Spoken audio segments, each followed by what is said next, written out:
watu wa jimbo la Pwani tunajua na tunaelewa sana adhabu ya kukosa amani. Ni kweli si kweli? Mwingine anaweza asielewe maana ya kukosa amani, lakini sisi watu wa hapa tunajua adhabu ya kukosa nini? Amani.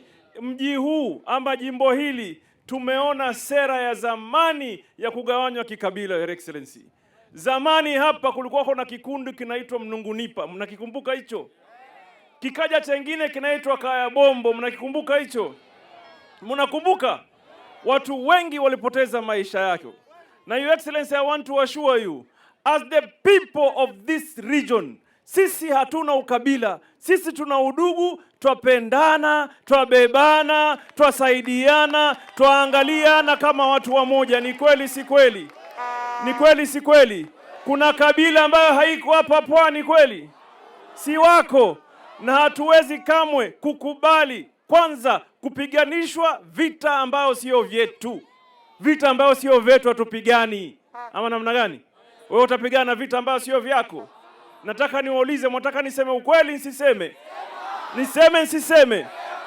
Wakati wale maasimu hasusan Rigiji alivyokosana na boss, mulikuwako nyinyi? Wakati aliuliza bilioni 10 apewe ndio atulie, mulikuwako? Na kama angelipewa mungepewa nyinyi? Mngegawanyiwa nyinyi? Hata kidogo.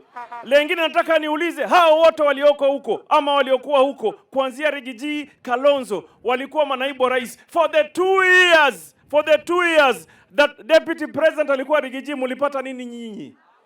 Kuna ardhi ilikuja hapa? Kuna shule ilikuja hapa? Kuna maji yalikuja hapa? Kuna title deed ilikuja hapa? Kuna SHA ilikuja hapa? Vipi wewe leo utaambiwa upigane vita ambayo sio vyako? Mtapigana na hizo vita kweli?